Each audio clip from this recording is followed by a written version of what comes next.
Ok. Ya oyeron los sonidos que me mandó un error, no sé por qué. Entonces, estamos viendo nosotros, ¿verdad? Que aquí, la profecía de Daniel, si nosotros leemos Apocalipsis 4, del 1 hasta el final del capítulo, vamos a ver una similitud entre Daniel y este libro de Apocalipsis, ¿verdad? Este capítulo.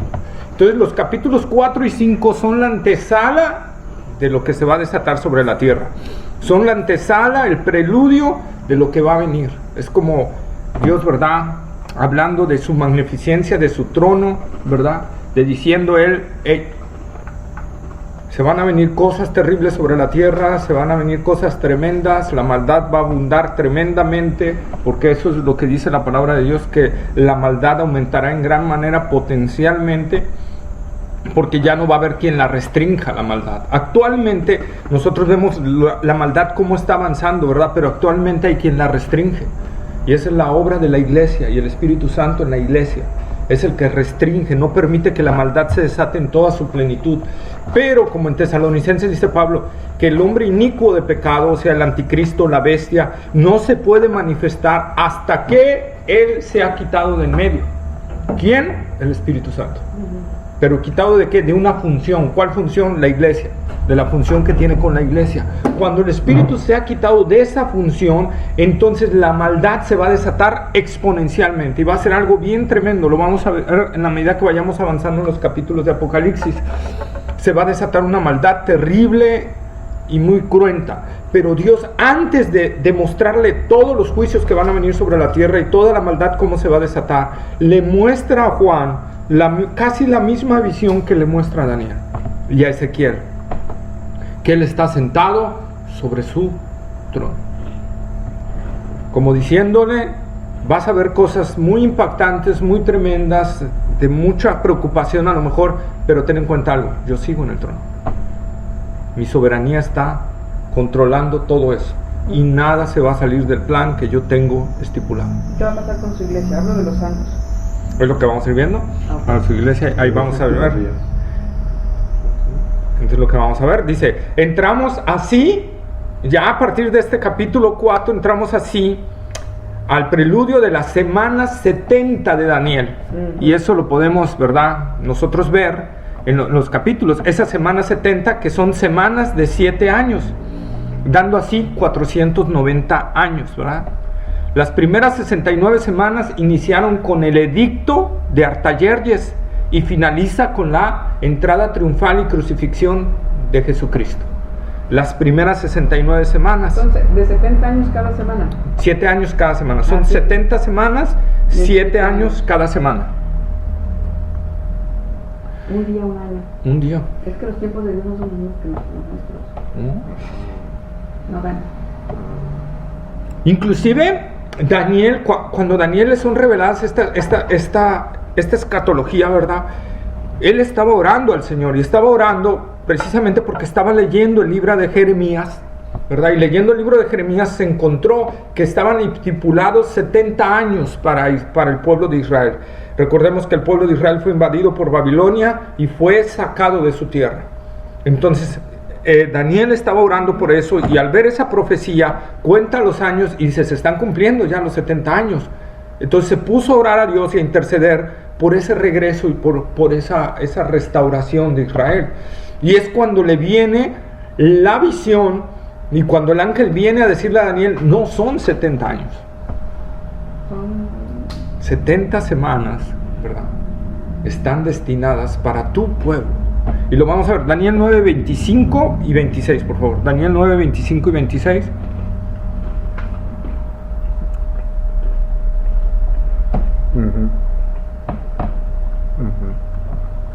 Daniel 9, 25 y 26.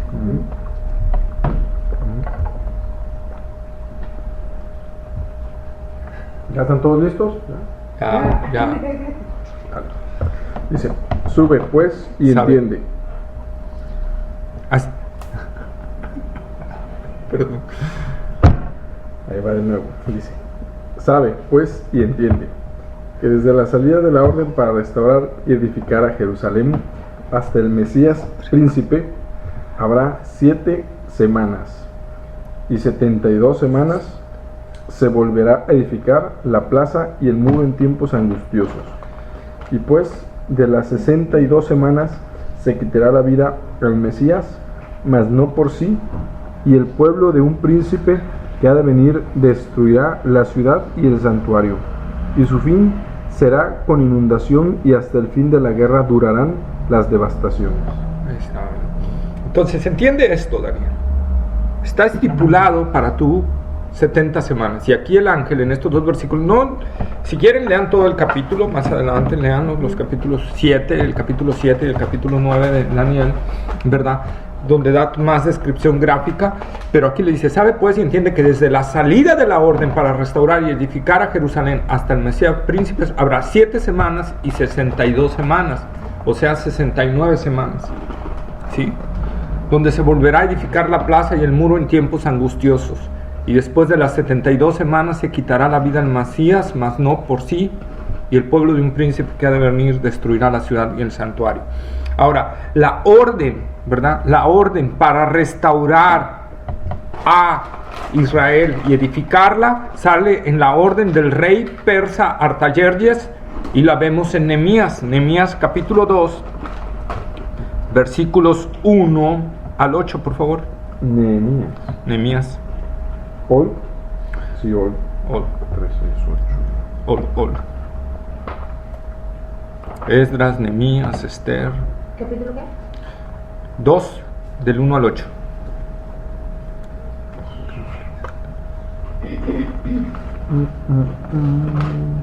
Sucedió en el mes de Nisan, en el año 20 del rey Artajerjes, que estando ya el vino delante de él, tomó el vino y lo servía al rey, y como yo había estado antes triste en su presencia, me dijo el rey, ¿por qué está triste tu rostro? Pues no estás enfermo, no es esto, sino quebranto de corazón. Entonces temí en gran manera, y dije, el rey, para siempre viva el rey, como no estará triste mi rostro cuando la ciudad, casa de los sepulcros de mis padres, está desierta y sus puertas consumidas por el fuego. Me dijo el rey, ¿qué cosa pides? Entonces oré al Dios de los cielos y dije al rey, si le place al rey y tu siervo ha hallado gracia delante de ti, envíame a Judá, a la ciudad de los sepulcros de mis padres, y la reedificaré. Entonces el rey me dijo, y la reina estaba sentada junto a él, ¿cuánto durará tu viaje y cuándo volverás? Y agradó al rey enviarme después que yo le señalé tiempo. Además dije al rey, si le place al rey que me den cartas para los gobernadores al otro lado del río, para que me franquen el paso hasta que llegue a Judá. ¿8? 8, por favor. Y carta para Asaf, guarda del bosque del rey, para que me dé madera para enmaderar las puertas del palacio de la casa, y para el muro de la ciudad, y la casa en que yo estaré, y me lo concedió el rey, según la benéfica mano de Dios sobre mí. ¿Verdad? Entonces es importante, aquí está la orden de Artajerjes para restaurar a Israel, para volver a reconstruirla y todo, volver a operarla. Entonces nosotros vemos, desde ahí empieza a contarse las semanas, ¿sí? Y fueron 69 semanas desde que sale la orden del rey hasta la entrada triunfal de Cristo en Jerusalén. Exactamente son el número de años. Exactamente el número de años, ¿va? Coinciden perfectamente. El único detalle aquí, y donde hay detalles en cuanto a interpretaciones dentro de los cristianos, está en la semana 70. donde algunos objetan que la semana 70 no es de 7 años, sino de más años. Pero bueno, eso sería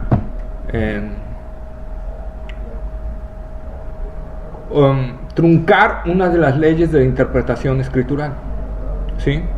¿Por qué? Si en la misma profecía y en la misma secuencia y en los mismos contextos, ¿verdad?, las 69 semanas se toman como 7 años, ¿por qué tomar de manera diferente la última semana?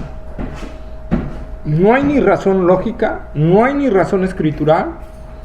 Buenas noches. Buenas noches, bienvenida, pásale. Gracias. No hay ni razón escritural, no hay nada. Entonces, por lo tanto, la semana 70 de Daniel es de 7 años, ¿verdad? ¿Sí? Pero algunos que manejan el sistema preterista, se los quiero dar porque algunos van a llegar con ustedes, van a decir, es que la semana 70 se cumplió desde la muerte de Cristo hasta la destrucción del templo de Jerusalén. Pero no corresponde a un periodo de 7 años, corresponde a un periodo mayor, ¿verdad? Y algún preterista dirá, ustedes también entonces están saliéndose del contexto, ¿verdad? Porque, pues, ¿cómo? Desde que le quitaron la vida al Mesías, ¿dónde se están cumpliendo esos 7 años? No son 7 años ahora. No son 7 años, han pasado miles de años y no pasa nada. Bueno, es que hay un paréntesis de Dios entre la semana 69 y la semana 70. Hay un paréntesis del Señor. Leamos otra vez, fíjense, bueno, no lo leamos, lo voy a leer yo. Sí. Daniel 9, 26 y 27. Y dice, y el pueblo dice, y después de las 62 semanas se quitará la vida al Mesías, mas no por sí. Y el pueblo de un príncipe que ha de venir destruirá la ciudad y el santuario. Estamos hablando de la destrucción del templo en el año 70 después de Cristo, ¿verdad? Ahí viene la destrucción del templo. Pero luego dice, y su fin será con inundación. Y hasta el fin de la guerra durarán las devastaciones. Está hablando que ahí empieza, vean el paréntesis, y luego dice, y por otra semana, y ahí es donde entra la semana 70. ¿Qué quiere decir? Que hay un periodo de tiempo donde precisamente está diciendo, y hasta el fin de la guerra durarán las devastaciones. ¿Qué quiere decir? Que va a haber un tiempo ahí donde Israel va a estar sometido totalmente a los gentiles, y hasta la fecha lo está. Porque esta profecía de Daniel está hablando acerca del pueblo de Israel. La visión que Dios le está dando es acerca del pueblo de Israel, a diferencia de Juan, que estaba dando una visión más de la iglesia. Aquí Daniel es acerca del pueblo de Israel totalmente. Entonces dice, y hasta el fin de la guerra durarán las devastaciones. ¿Sobre quién? Sobre el pueblo de Israel y sobre las ciudades en general. Y luego dice, y por otra semana, o sea, hay un espacio de tiempo que Dios ha definido en ese periodo de tiempo. Cuando los discípulos en Hechos le preguntan, ¿cuándo será el tiempo de tu venida y de que restaures el reino? Dice, a ustedes nos toca saber los tiempos y las sazones que el Padre puso en su sola potestad. Jesús no los dirigió bueno, váyanse a la profecía de Daniel, ahí están, la semana 70, pues ya se está cumpliendo, ya va a venir el reino otra vez. No, Jesús le estaba diciendo, hay un tiempo. Dios ha puesto en su sola potestad cuándo se va a cumplir la semana 70 de Daniel. Porque en cuanto se empieza a cumplir esa semana, señores, corren los 7 años. Y esa semana 70 de Daniel es la semana más terrible que pueda haber sobre la humanidad. La semana 70. Ahorita podríamos decirlo que el reloj profético está parado por Dios mismo. En cualquier momento lo puede echar a andar. Ahorita estamos en un paréntesis. En un break. Exacto. Ese break fue iniciado ¿cuándo? Cuando el rechazo del pueblo de Israel a su Mesías, a Jesucristo. Entonces Dios abre un paréntesis para dejar aparte a Israel, y entonces abre una nueva dispensación, podríamos decirlo. Esa nueva dispensación es la iglesia. forma podríamos llamarlo un nuevo pueblo, que va a tratar durante él en ese paréntesis de tiempo, y va a formar un pueblo para Cristo. Después de que ese pueblo sea formado, porque el Señor tiene el número de integrantes que van a formar la iglesia, porque recordemos que Él ha escogido desde antes de la fundación del mundo sus escogidos. Entonces, cuando llegue al cumplimiento de ese número, entonces el Señor arrebata su iglesia y empieza a regresar su trato con el pueblo de Israel. Él va a regresar su trato con el pueblo de Israel. Les voy a dar bastantes citas. En esa semana, la semana 70, ¿va a ocurrir el arrebatamiento? Antes, el arrebatamiento dará el clic al inicio de la semana 70. Ajá, por eso dice que los santos no vivirán esa cosa tan terrible que se viene para esos 7 años, ¿no? Para esos 7 años. De destrucción. De juicio sobre la tierra. No, vamos a ver qué terrible es. Sí. O sea, bueno, Jesús mismo lo dijo. No hay ni habrá otro tiempo. No ha habido ni habrá otro tiempo como ese. Así de sencillo, ¿verdad? Pero va a durar mucho, ¿no? Nada se le parecerá a ese tiempo. Nada, absolutamente nada. Será un tiempo tan terrible. En Mateo dice que el hombre estará espantado de lo que sucede en los cielos y en el mar. Así, nada más. La humanidad estará espantada de lo que sucede en los cielos y en el mar. Será tiempo de guerra, más terrible de lo que estamos viendo ahorita. Será tiempo de hambre, de pestes, de sed. Será terrible. Muy, muy terrible. A ese tiempo se le conoce la semana 70 de Daniel, también se le conoce como el día de la ira de Dios. Donde Dios dice, basta, ya no puedo sostener mi ira contra el pecado, y desata su ira contra todos aquellos que están cometiendo y aborreciendo su nombre.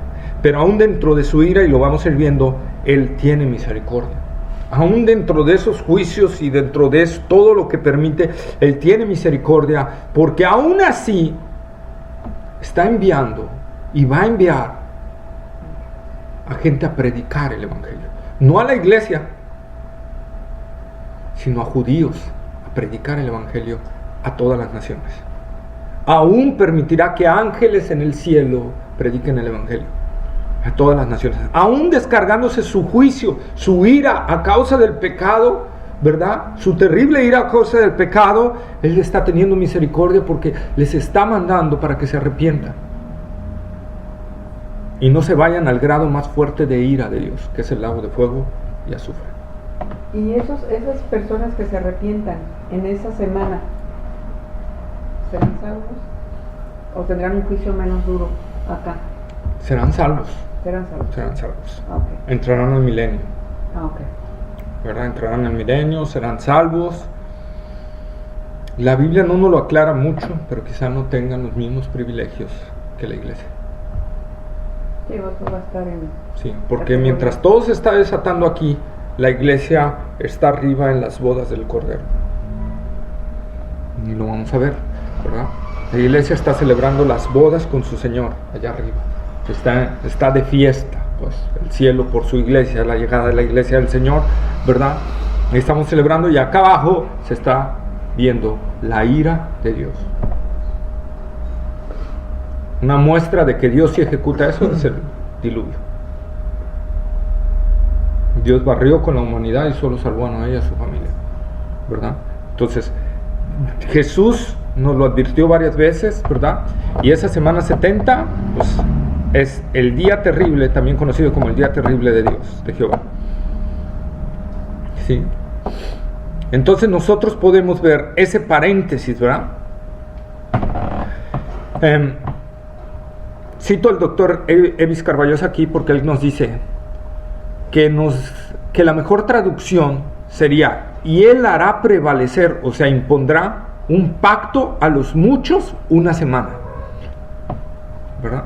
Cuando hablamos de Daniel 9:26, ¿qué dice Daniel 9:26? Otra vez lo leo: y su fin será con inundación, y hasta el fin de la guerra durará las levantaciones, y por otra semana confirmará el pacto con muchos. Ahí es donde Evis Carballosa, ¿verdad?, que domina el hebreo, dice que quizá la mejor traducción sería: y él hará prevalecer, o sea, impondrá un pacto a los muchos una semana.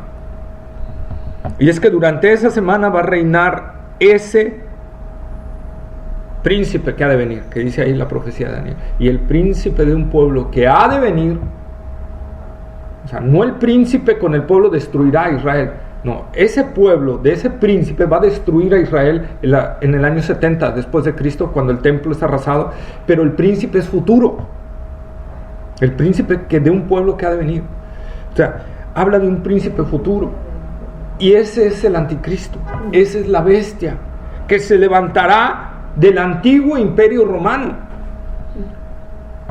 El antiguo imperio romano, que ese imperio nadie lo destruyó, solo se durmió. Y eso lo podemos ver en la estatua que ve Nabucodonosor, creo que es en el capítulo 4 de Daniel, ¿verdad?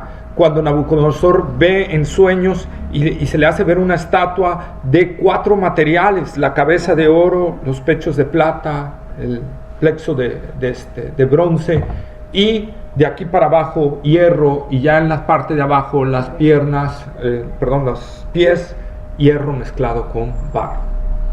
¿Y eso qué habla? Bueno, cuando Daniel da la interpretación, dice: oh rey, la cabeza de oro eres tú, reino de Babilonia. Después de ti vendrá otro reino, plata, los medos y los persas. Y después de ti vendrá un reino, ¿verdad? Y habló del reino de Grecia, que tendrá una velocidad para conquistar. Vemos a Daniel profetizando en Grecia, todavía ni se levantaba, todavía tenía que venir medio persa. Dice: será un imperio con mucha agilidad y conquistará. ¿Cómo fue Alejandro el Grande? Conquistó rapidísimo, a tal grado que dicen que hubo un momento que lloró porque ya no había más tierras para conquistar. ¿No? Fue tan rápido su conquista y tan todo que ya llegó un momento donde dice: ya, no hay que conquistar, ¿verdad? Dice: pero después de ese imperio se levantará un imperio muy fuerte, muy poderoso, aplastará a muchos, el hierro, Roma, ¿verdad? Que nadie pudo destruir el imperio romano, sino se fue desvaneciendo el mismo. Pero al final, en el tiempo final, dice: los pies de hierro mezclado con barro. Y la misma profecía te define: serán alianzas humanas. Así como el imperio se fue dividiendo de Roma, se dividió en dos, oriental y occidental, y luego se dividió creo que en 4, y de ahí se esfumaron, se hicieron más, y hasta que se apaciguó ese imperio, ¿verdad? Actualmente se cree, no es algo totalmente cierto, ¿verdad?, que resurja ese imperio precisamente de las naciones que conformaban lo que era el imperio romano, lo que alcanzó a conquistar el imperio romano en ese tiempo, que sería Europa y parte de Asia y África, ¿verdad?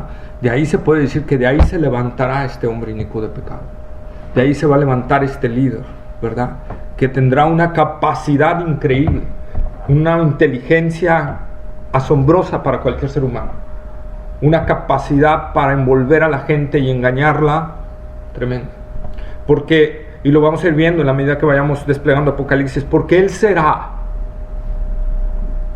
la imitación de la encarnación de Cristo, pero en la versión satánica. Él será eso. Él será, podríamos decirlo, el engendro de Satanás. Así como el Padre mediante el Espíritu Santo concibió a Cristo, así este ser será engendrado por el poder de Satanás. Y con ese mismo poder engañará a muchos. ¿Sí? La imitación, porque Satanás siempre ha tratado de imitar a Dios. La imitación de la Trinidad, y lo vamos a ir viendo. Satanás, la bestia y el falso profeta, 3. Dios Padre, Dios Hijo, Dios Espíritu Santo, ¿verdad? Entonces vamos a ir viendo la medida que se desarrolla eso, pero la semana 70 es la más terrible, donde este rey durante una semana se le permitirá tener dominio y reino. Esos 7 años, por eso la gran tribulación solo durará 7 años. Dios no permitirá que dure más tiempo. Una porque se tiene que cumplir su palabra, y otra porque la maldad será tan grande que Dios va a poner una hasta aquí. Entonces este rey impondrá ese pacto, ¿verdad? Y esos 7 años estarán divididos en 2 secciones. 3 años y medio donde este líder político hará paz, y 3 años y medio de persecución intensa. 3 años y medio, ¿verdad? Donde él, todos lo verán como, wow, ¿quién como la bestia? Wow, ¿quién podrá pelear contra él? Qué poderío, qué capacidad, qué, ¿verdad?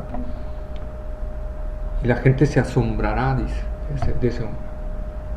Pero al cabo de esos 3 años y medio de paz, él permitirá que en esos 3 años de paz Israel construya su templo. Israel lleva varios años tratando de ver cómo puede construir su templo, el templo de Salomón. Pero hay un problema. Está en la mezquita. Exactamente. El lugar donde está edificado, donde se edificó el templo de Salomón, está una mezquita musulmana. Entonces Israel tendría que quitarla para poner su templo. Pero si Israel quita esa mezquita, que es la más importante para los musulmanes, se le caen encima a todos los países musulmanes. Todos, porque es donde está la piedra de Mahoma. Es la más importante de todas las mezquitas. Esa precisamente. Entonces, este líder no sé qué hará, pero hará que Israel pueda construir su templo. Muestra de que la venida del Señor ya está muy cerca. Israel tiene todo ya prefabricado para que en cuanto le den autorización, el templo se construye así. Todo ya está prefabricado, hasta mediante cuestiones genéticas, porque la vaca alazana ya no existía. Mediante cuestiones genéticas lograron volver a hacer a la vaca alazana para poder hacer los sacrificios de la expiación. Ya Israel tiene todo preparado para edificar ese templo. Y eso nos está hablando, Cristo viene. Estamos a punto. No sabemos el día, no podemos decir los años, ni el mes, ni nada, como a algunos se les ocurre hacerlo. Pero lo que sabemos es que todo nos está indicando que ya está a punto de empezar la semana 70 de Daniel, en cualquier instante. ¿Sí? Daniel 7:25, por favor.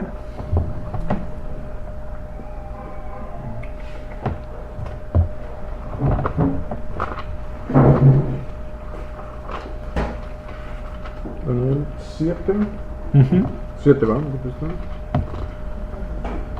7:25 dice: y hablará palabras contra el Altísimo, y a los santos del Altísimo quebrantará, y pensará en cambiar los tiempos y la ley, y serán entregados en su mano hasta tiempo y tiempos y medio tiempo. Ahí está, ¿verdad? La Biblia de Dios habla hoy, nos dice en un lenguaje, me gustó cómo lo pone, dice: insultará al Dios Altísimo, e irá acabando con su pueblo, tratará de cambiar la ley de Dios y las fiestas religiosas, y el pueblo de Dios estará bajo su poder. Estamos hablando de Israel, durante 3 años y medio. Porque en los primeros 3 años y medio amo yo a Israel, hasta lo va a defender. Si nos metiéramos más en las profecías, va a haber un momento donde naciones enemigas se van a venir contra Israel, y este imperio va a decir: hey, deténganse, a Israel no lo atacan, yo te defiendo, Israel, y va a defenderlo con su ejército, ¿verdad? Pero cuando Israel tenga ya construido el templo mediante autorización y por cuestión del anticristo, ¿verdad? Este inicuo de pecado entrará a ese templo y entrará hasta el lugar santísimo y dirá: yo soy Dios, adórenme. Es cuando el pueblo de Israel dirá no, y es cuando se desatan esos 3 años y medio tan terribles para el pueblo de Israel, en especial es para el pueblo de Israel. Deja a los judíos hacer el templo para ser adorado él. Así es. Sí, porque para que los deja, ¿no? Sí. La inteligencia de Satanás y el engaño de Satanás. Y se cree que durante un tiempo a lo mejor Israel empieza a decir como que, wow, como que vemos como que puede ser el Mesías, ¿verdad? Bajo engaño, pero ya cuando entra al lugar santísimo y diga, adórenme, yo soy Dios, en ese momento Israel, a muchos israelitas se le caerá la venda de los ojos y verán la realidad, que fueron engañados. Algo muy similar nos habla Apocalipsis, en Apocalipsis 11, 2, por favor.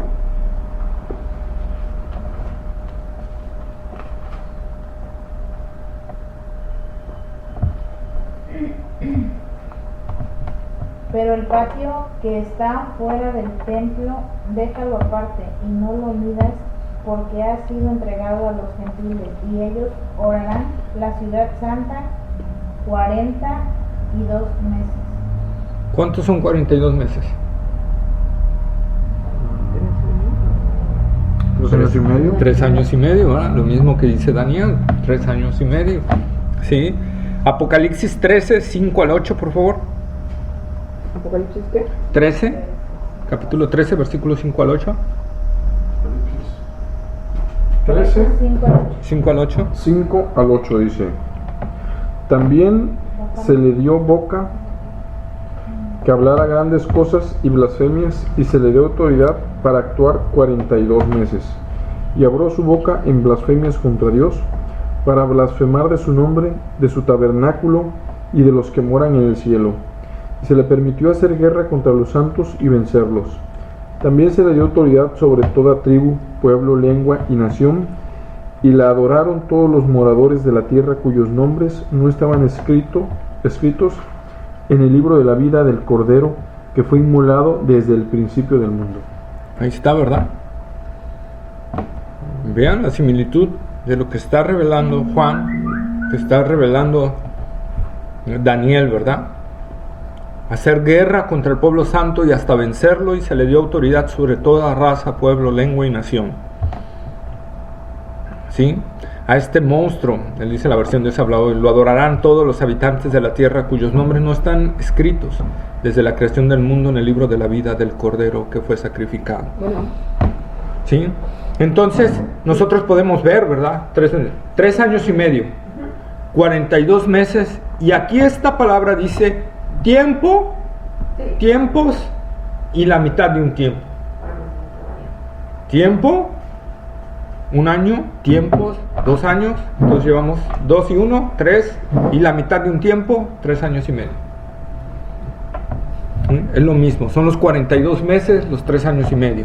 Entonces en esos 3 años y medio es cuando realmente el anticristo empezará a atacar a Israel de una manera cruel y despiadada, lo hará hasta huir de sus ciudades, ¿verdad? Lo bombardeará, lo hará pedacitos, a tal grado que quedará un pequeño remanente nada más de Israel, ¿verdad? Porque Dios permitirá que todos los judíos que realmente no son de Él sean aniquilados y apartados de Él, y solo depurará y solo dejará al remanente fiel. Como cuando en el tiempo de Jezabel, que todo Israel se había ido tras la idolatría, y Elías en su clamor a Dios y en su ida, ¿verdad? Cuando Jezabel le dice: así me hagan los dioses y aún me añadan si mañana no tengo tu cabeza, ¿verdad? Y Elías sale corriendo, huyendo, y Dios lo alcanza en una cueva, ¿verdad? Y le dice: Elías, ¿qué tienes? Señor, solo yo he quedado de los profetas tuyos, solo yo he quedado de los únicos fieles, y si me matan, ¿qué fiel se queda sobre la tierra? Podemos ahí argumentar muchas cosas, ¿verdad? Y una de ellas quizá a lo mejor, no sé, que Elías tenía en mente: si me quitan a mí, Dios barre la tierra, porque ya no va a haber justo, ¿verdad? Dice: solo yo he quedado, Señor. Y si a mí me matan, vas a destruir a Israel, porque ya no habría un justo sobre Israel. En pocas palabras podríamos decir eso, ¿verdad? Y Dios le dice: no, Elías, cálmate. No estoy hablando en términos de nosotros, ¿no? Cálmate, Elías. Me he reservado 7,000 rodillas que no se han doblado ante Baal. O sea, no estás tú, hay otros 7,000, más tú, 7,001, Elías. Entonces Dios es lo que dice. Claro que el pueblo de Israel en ese entonces quizá eran millones, ¿verdad? Pero Dios le dice: no son millones, solo los realmente fieles son esos 7,001. Lo mismo sucederá en ese día. Muchos israelitas caerán, serán devastados por este terrible imperio. Por eso Pablo dice, y al final todo Israel será salvo. Bueno, lo vamos a ver más adelante, cuando Pablo dice, y al final todo Israel será salvo. ¿Por qué dice Pablo, y al final todo Israel será salvo? Es decir, todos los judíos de todos los tiempos, no, el remanente que quede al final será salvo. Ese remanente que quede hasta el final, ese remanente que va a voltear sus ojos al cielo y con lágrimas en sus ojos van a clamar y van a ver al Mesías venir de los cielos hacia ellos. Y van a hacer preguntas bien impactantes que las vamos a ir viendo, ¿verdad? Entonces nosotros estamos viendo cómo empieza a desarrollarse esto, ¿verdad? Leamos otra vez, por favor, Apocalipsis capítulo 4, pero ahora vamos a leerlo todo. 4, 1 al 8, por favor. No, perdón, es hasta el 11. 4 del 1 al 11.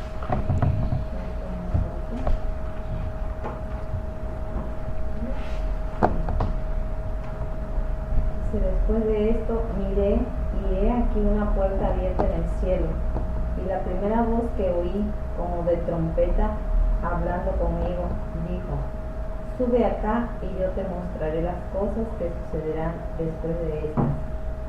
Y al instante yo estaba en el espíritu, y he aquí un trono establecido en el cielo, y en el trono uno sentado. Y el aspecto del que estaba sentado era semejante a piedra de jaspe y de cornalina, y había alrededor del trono un arco iris semejante en aspecto a la esmeralda.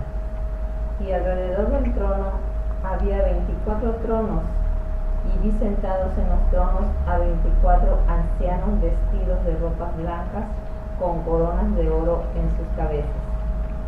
Y del trono salían relámpagos y truenos y voces, y delante del trono ardían 7 lámparas de fuego, las cuales son los 7 espíritus de Dios. Y delante del trono había como un mar de vidrio semejante al cristal, y junto al trono y alrededor del trono 4 seres vivientes llenos de ojos delante y detrás. El primer ser viviente era semejante a un león, el segundo era semejante a un becerro, el tercero tenía rostro como de hombre, y el cuarto era semejante a un águila volando. Y los 4 seres vivientes tenían cada uno 6 alas, y alrededor y por dentro estaban llenos de ojos, y no cesaban día y noche de decir: Santo, Santo, Santo es el Señor, Dios Todopoderoso, el que era, el que es y el que ha de venir. Y siempre que aquellos seres vivientes dan gloria y honra y acción de gracias al que está sentado en el trono, al que vive por los siglos de los siglos, los 24 ancianos se postran delante del que está sentado en el trono y adoran al que vive por los siglos de los siglos, y echan sus coronas delante del trono diciendo: Señor, digno eres de recibir la gloria y la honra y el poder, porque tú creaste todas las cosas y por tu voluntad existen y fueron creadas. Amén. ¿Verdad? Entonces ahí vemos la visión, capítulo 4 y el capítulo 5 es muy similar, la visión de antes de que empiece a desatarse todo lo que es. Y la visión que Dios le da a Juan, algo maravilloso. Y empieza, ¿verdad, Juan? Diciendo: después de esto miré. ¿Sí? ¿Después de qué? De la cuestión de haber dictado la última iglesia, de que el Señor le dictara la carta a la última iglesia, la Odisea. Ojo, y esto es cultura general. Dentro de la cuestión cristiana hay, creo, 4 posturas escatológicas. La milenialista, que no hay gran tribulación, que no hay milenio, que la segunda venida de Cristo, y después de la segunda venida de Cristo se acaba todo y hay cielos nuevos y tierra nueva. Esa es la postura milenialista. Después de esa postura también está la postura preterista, que es muy apegada también a la milenialista, pero tiene sus diferencias. La preterista enseña que después de que Cristo murió, todos los acontecimientos que narra Juan en el Apocalipsis y en Mateo y todas las profecías se cumplieron entre la muerte de Cristo y la destrucción del templo, ¿verdad? Todas esas profecías. ¿sí? Está la cuestión escatológica premilenialista, que es donde entramos nosotros, pero dentro de la función premilenialista están 3 posturas sobre el arrebatamiento de la iglesia. Y es lo que tengo que dárselos porque son cultura general y algunos se los van a preguntar, otros les van a objetar. Y bueno, dentro de la función premilenialista hay 3 posturas. La post-tribulacionista, esa que maneja que la iglesia se va después de la gran tribulación, al final. La mid-tribulacionista, que la iglesia se va a la mitad de la gran tribulación. Y la pretribulacionista, que la iglesia se va antes de la gran tribulación. Todas esas posturas hay dentro del contexto de la palabra de Dios, ¿verdad? Pero si nosotros nos apegamos, ¿y por qué dependen estas posturas? Bueno, porque desgraciadamente por el año 300, 400 después de Cristo, surgió un hombre llamado Orígenes, que empezó a utilizar un método llamado alegórico, ¿sí?, para interpretar la escritura. Entonces, de ahí fue un fuerte influyente, Orígenes fue un fuerte influyente para uno de los teólogos que ha sido más respetado en toda la historia de la iglesia, que es Agustín de Hipona, ¿sí? Todos lo tienen como un gran teólogo, San Agustín de Hipona, pero él agarró esa parte de Orígenes y la aplicó mucho en las profecías y todo. ¿Qué pasa si yo entonces en el método de interpretación utilizo el método alegórico? Bueno, si yo utilizo el método alegórico para definir contextos proféticos de la Biblia, entonces no va a haber una interpretación, cada quien puede dar la interpretación que se le dé su regalada gana, porque cada quien dice, bueno, para mí significa esto, y esta alegoría significa esto, y ¿cómo le objetas? No hay forma de objetarle, ¿sí?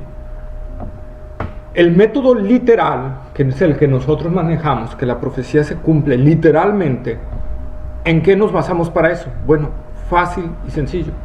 Todas las profecías que se han cumplido literalmente. ¿Cuál sería la razón? Que no sucediera igual. Si Dios, todas las profecías que dio en el Antiguo Testamento y que ya se cumplieron literalmente, no alegóricamente. Dios nos está dando la pauta, pero a veces, desgraciadamente, no queremos ver esa parte porque nos aferramos a un método dogmático y a veces nos encerramos en una teología y no queremos salir de ahí y la protegemos. Pero si todas las profecías se han cumplido, ¿por qué dejaría de cumplirse de esa manera? ¿Por qué Dios cambiaría el método y nos dejaría a expensas de que cada quien le pueda dar una interpretación como se le dé su regalada gana? Y yo no podría decirle a esa persona, no es cierto, porque si es alegoría, ¿cómo lo defino? Bueno, es que realmente no es un periodo de juicio, es un periodo de muchos años, donde pues a través de las aflicciones la iglesia es afligida siempre. Sí, pero no de esa forma. La iglesia es afligida por los gentiles, la iglesia es afligida por la gente no convertida, pero aquí en esta última semana, en la semana 70 de Daniel, las personas son afligidas por Dios mismo, y la iglesia nunca será afligida por Dios, nunca querrá ser destruida por Dios. ¿Cómo Dios puede atentar bajo su propio cuerpo, el cuerpo de su Hijo, si la iglesia es destinada como el cuerpo de su Hijo? Entonces no se puede. Entonces tenemos que ver esa parte, ese no cumplimiento. Entonces nosotros tenemos que amarrarnos de ahí, ¿sí? Ahora, otra parte en cuanto al término preterista y pretribulacionista es que la iglesia ya no figura y ya no se menciona a partir de este capítulo hasta el final, hasta los últimos versículos donde dice, y el Espíritu y la novia dicen, ven. La novia es la iglesia. Hasta ahí se vuelve a nombrar la iglesia. Y hay otra mención, pero la iglesia está en el cielo, cuando estamos en las bodas del Cordero. Pero ya no se vuelve a mencionar a la iglesia en la tierra. ¿Por qué en todo ese panorama del Apocalipsis la iglesia ya no se nombra sobre la tierra? Ahora, ¿a quién dio Jesús la orden de predicar el evangelio a todas las naciones? A la iglesia. ¿Sí? A la iglesia. Y la iglesia es la unión de todas, lengua, tribu, pueblo y nación, ¿verdad? Tanto judíos como mexicanos, argentinos, españoles, alemanes, de todas las razas es formado este cuerpo de Cristo. ¿Sí? Pero aquí en Apocalipsis, vamos a Apocalipsis capítulo 7, versículo 3 y 4. 7, 3 y 4. No vamos a leer, podríamos leerlo hasta el 8, pero no, vamos 7 y 4 porque ahí vienen más definición, más específica. 3 y 4 nada sí. más. Ok, diciendo, no hagáis daño a la tierra, ni al mar, ni a los árboles, hasta que hayamos sellado en sus frentes a los siervos de nuestro Dios. Y oí el número de los sellados, 144,000 sellados de todas las tribus de los hijos de Israel. Y después de ahí los versículos siguientes habla 12,000 de esta tribu, 12,000 de esta tribu, 12,000 de esta tribu y 12,000 de esta tribu. Esos serán sellados y esos Dios los utilizará para predicar el evangelio, ¿verdad? No hagáis daño hasta que selle a mis escogidos. O sea, no se desaten los juicios hasta que yo selle a ellos, ¿verdad? Ahora, será un tiempo de especial con Israel, no solo por esos sellados, por esos 144,000 sellados, sino porque Dios va a enviar a 2 testigos suyos a predicar a Jerusalén. A 2 testigos suyos a predicar a Jerusalén. Y eso está en Apocalipsis 11, 3 al 6. 11, 3 hasta el 8 si queremos. Lo voy a leer para ir un poquitito más. 11, 3 al 8. Dice, y daré a mis 2 testigos que profeticen por 1270 días, vestidos de cilicio. Estos 2 testigos son los 2 olivos y los 2 candeleros que están en pie delante del Dios de la tierra. Si alguno quiere dañarlos, sale fuego de la boca de ellos y devora a sus enemigos. Si alguno quiere hacerles daño, debe morir él de la misma manera. Estos tienen poder para cerrar el cielo a fin de que no llueva en los días de su profecía, y tienen poder sobre las aguas para convertirlas en sangre y para herir la tierra con toda plaga cuantas veces quieran. Cuando hayan acabado su testimonio, la bestia que sube del abismo, el anticristo, hará guerra contra ellos y los vencerá y los matará, y sus cadáveres estarán en la plaza de la gran ciudad, que en sentido espiritual se llama Sodoma y Egipto, donde también nuestro Señor fue crucificado. ¿Dónde fue crucificado el Señor? En el Monte Calvario. ¿Dónde estaba el Monte Calvario? En Israel. Sodoma y Egipto. Varias veces, debido a las idolatrías y a todo lo que hacía Israel, Dios comparó a su pueblo como Sodoma. ¿Y por qué dice Egipto? Porque siempre Israel tenía su corazón en Egipto. Siempre. Nunca se les quitó eso. Siempre. Aun cuando ya estaban en la tierra prometida, aun cuando ya había reyes gobernando sobre ellos, siempre veían a un pueblo que los venía a invadir. Egipto, ayúdanos, ¿verdad? Siempre tenían Egipto. Años, después de 500 años de haber salido de Egipto, seguían pensando en Egipto. Entonces Dios por eso les dice que en sentido espiritual se llama Sodoma y Egipto, ¿verdad? Entonces nosotros podemos ver que esos olivos, esos 2 van a estar dando testimonio ahí sobre esas tierras, porque ahí los matará el anticristo, ¿verdad? Dios permitirá un tiempo para que sean muertos y serán muertos ahí. Y los exhibirán, esos 2. Pero fíjense, algunos creen, no lo podemos definir, eso sí, no lo podemos definir, pero algunos creen que es Elías y Moisés, por los milagros que hacen. Descender fuego, o sea, con su boca sale fuego y los consume. En verdad, convierten el agua en sangre. Y todas las señales que vimos son entre Elías y Moisés. Algunos creen que en eso. ¿Y por qué ponen eso? Por la aparición que tuvieron en el monte de la transfiguración, ¿verdad? Cuando subió Jesús, Pedro, Juan y Jacobo, que subieron y se transfiguró el Señor delante de ellos. Dicen, sus vestiduras eran más blancas, ¿verdad? Y dice, ¿a quién vieron? A Moisés y a Elías platicando con Jesús. Y algunos objetan eso. No podemos decirlo. Lo cierto es que quizá puedan ser dos personajes que vendrán con la misma embestida que tenían Elías y Moisés. Como a Juan el Bautista, que se le dijo que tendría con el espíritu de Elías.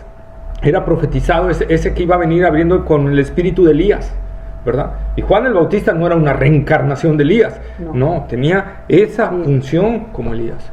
Entonces quizá también aquí en los que se están refiriendo los dos, pueda ser literalmente que a lo mejor sea Elías y Moisés, o pueda ser que sean dos pero que vengan con ese investido, ¿verdad? Con esa misma facultad y autoridad, ¿verdad? De ellos. Pero lo cierto es que van a predicar ahí sobre esa región de Israel y muchos, ¿verdad? Verán todo lo que hacen. Dice, y querrán matarlos y no van a poder hasta el tiempo en que Dios determine que sí los toquen, ¿sí? Ahora, y vuelvo a lo mismo, la función de predicar, Jesús se la dio a la iglesia. ¿Por qué ya no está predicando la iglesia? Ya no está. ¿Por qué ahora está predicando el pueblo judío? ¿Por qué ahora predican esos dos profetas otra vez? Porque la iglesia ya no está.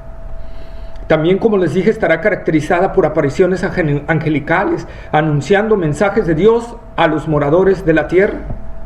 Como Apocalipsis 14:6, vi volar por en medio del cielo a otro ángel que tenía el evangelio eterno para predicarlo a los moradores de la tierra, a toda nación, tribu, lengua y pueblo, diciendo a gran voz, temed a Dios y dadle gloria, porque la hora de su juicio ha llegado, y adorad a aquel que hizo el cielo y la tierra, el mar y las fuentes de las aguas. Y de ahí empiezan otros ángeles a anunciar los juicios, ¿verdad? Entonces va a haber una actividad angelical también anunciando el evangelio, ¿verdad? Pero ya no está la iglesia ya no está predicando. ¿Por qué? Si era su función. Porque la iglesia ya no está. ¿Sí? Y bueno, ya son las 10. Vamos a pararle ahí, porque de tiempo. ¿Alguna pregunta? ¿No? ¿Todo bien? ¿Sí? ¿Lo que vamos? ¿Sí? Entonces queda claro, después de esto nos está hablando después de la iglesia. Porque la iglesia ya no se menciona en el libro de Apocalipsis en la tierra.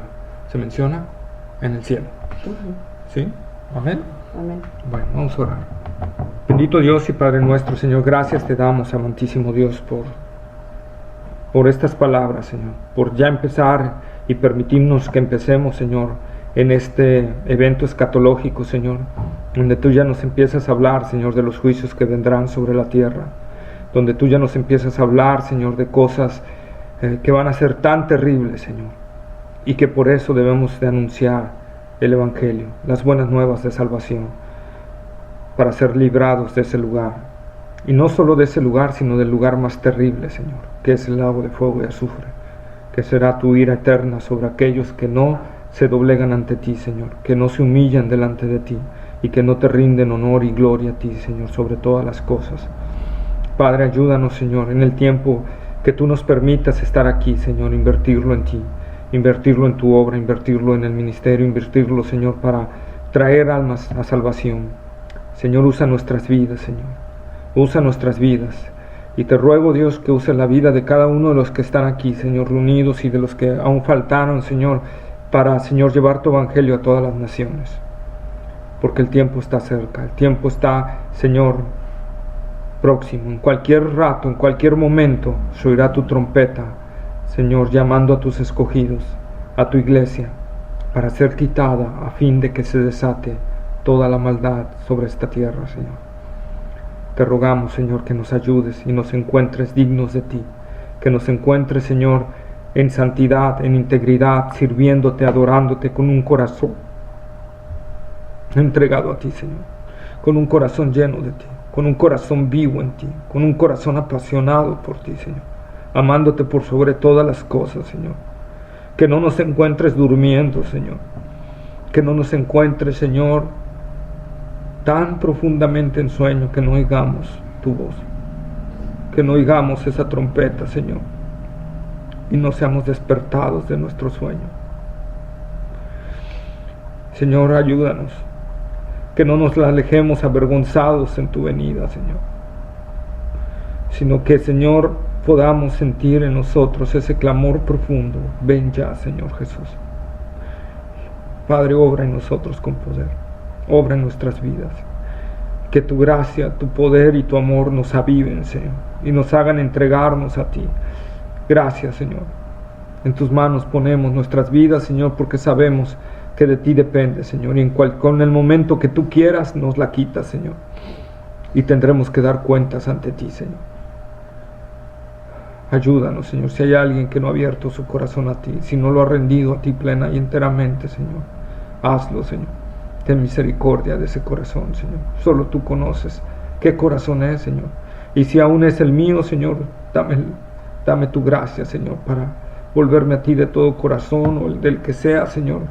Que tu gracia lo sea, porque una vez, Señor, que estemos en ese lugar, nunca jamás saldremos de ahí. Una vez que estemos en el lugar de tormento, jamás, jamás, jamás podremos salir de ahí. Gracias, Señor. Sigue obrando en nosotros, y te pido, Señor, que ahora que nuestra hermana Ere parte, Señor, al hospital para hacer esa cuestión de operación, Señor, de la que vaya a ser, que tú le des gracia y sabiduría para hacerlo, Señor, y que todo salga bien para la gloria de tu nombre. También te pido por sus viajes, Señor, que tú los guardes y los protejas y permitas que sea de grande gozo. También guarda la vida, Señor, del doctor San Germán y de sus hijas también, Señor, para que todo, Señor, se lleve bien, se lleve a cabo, todo sea felicidad en estas fechas. También guarda la vida de Lili, de mi hermana, la enfermera también, que, Señor, se me fue su nombre y pido disculpas. ¿Cómo? Carmen, Señor, que tú obres, Señor, y que sea de grande bendición estas fechas, Señor, que sean de paz, de gozo, de amor, que tú suplas todo, Señor, todas, Señor, y sea de bendición para la gloria de tu nombre, en Cristo Jesús, Señor nuestro. Amén. Amén. Pues ya está. Muchachitos, Sí. ¿ya le quitaste? Ya. Ahí,